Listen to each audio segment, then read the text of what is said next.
Good morning mga kanega! At yan nga palang kaganapan ko kahapon pagkatapos ko magtrabaho. Syempre, hindi muna umuwi ang inang ng dampa at kailangan namin maglinis.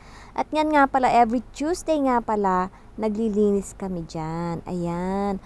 So, bago ko yan punasan, bago ko yan nilagyan ng mga ganyan, ng haita. So, itinaas ko muna yung mga upuan, pinunasan ko yung paan ng upuan, ng basahan, lagyan ko rin siya ng haita. Hindi ko na nga lang naipakita ang video. Tapos, nagwalis muna ako dyan para matanggal ang mga dumi-dumi. So, bago ako mag-mop, nilagyan ko siya ng haita. At ayan na nga, nag-start na ako dyan mag-mop ng flooring. Ayan. So, kailangan talaga ng malinis na kainan. Kasi, syempre, yan ang unang-unang bubungad sa mga tao. Kailangan malinis ang restaurant na papasukan nila. At ayan na nga, sobrang paglilinis dyan. At every Tuesday nga pala, ganyan ang ginagawa namin. Kasi, yung mga amo ko talaga is malilinis talaga sila pagdating sa ganyan. Dahil sila ang kasi ang may-ari nito. At dito sa Japan, kailangan ang restaurant ang pinaka malinis na lugar. Kasi, dyan pumapasok ang mga tao eh. Kumakain sila, kailangan ang paligid nila malinis, hindi sila makakakita ng konting dumi or something. Yung mga kung ano-ano, 'di ba? Kakahiya kasi, 'di ba? Para presentable naman. So, ayan na nga, nag-start na ako dyan mag-map. Ayan, map pa more. So, habang nagmamap ako dyan, ayan, medyo tinitingnan ko kung okay ba yung ginagawa ko. At ayan, binibidyo ko sila. Gumagawa ako ng video. Ayan. Sen patas ko mag-map. Ayan, binababa ko na ang upuan. Siyempre, pinatuyo ko muna ang flooring kasi hindi pwedeng ibaba yung mga upuan pag basa pa yung flooring. Kasi, yung yung pinakapaan ng bangko, ano yan eh, iitim dun sa ilalim. Kaya sinasabi sa akin lagi ng amo ko na bago ko ibaba ang mga upuan is kailangan matuyo muna silang lahat. So ayan, tapos na ako dyan at iba na naman ang aking gagawin. Ayan! Punas-punas naman ako to the max ng lamesa. Yes, kailangan din natin punasan ng lamesa kasi siyempre, dyan yung mga malalagkit, merong mga toyo, may suka, siyempre para matanggal ang mga amoy-amoy. Punas-punas din ang haita. So, Magic Clean nga palang ginagamit ko dyan, pampunas. At ayan, lahat dyan palibot, ginawa ko. Pinunasan ko lahat ng lamesa. So, ang lamesa lang naman namin dyan is 4 lang naman. Tapos, isang mahabang counter. Ayan. So, pagkatapos ko magpunas ng lamesa, mamaya, iikot naman ako. Pupunta naman ako sa counter kasi yun naman pupunasan ko. So, tinapos ko muna lahat. Yung lamesa, inuuna kong punasan. Ayan. Then, tapos na ako dyan. Then, lipat naman tayo sa iba. Yes, counter naman tayo for today's video. Ayan.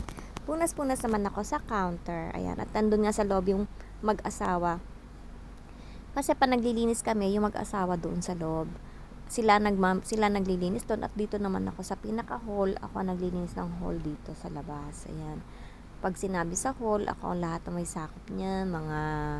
Pati yung mga set ng mga panglagay sa ramen, yung mga ganon. Kailangan punasan ko din yun.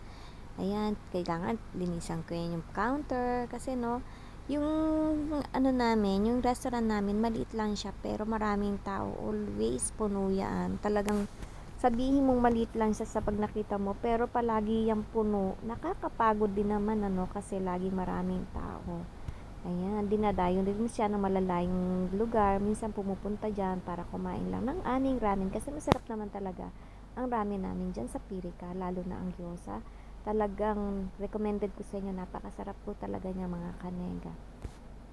Kaya minsan pag may time din kayo, gora na kayo dito sa aking pinapasukan. Kain kayo dito at talagang napakasarap at is recommended ko talaga sa inyo yan. Ayan. So malapit na rin naman ako matapos dyan. Inaayos ko na lang din naman yung mga ginawa ko. Kailangan ibalik ko sa dati kasi kung hindi, naku po, ma-award winner naman ako pagpasok ko sa Thursday. Kaya lagi namin nililinis yan every Tuesday.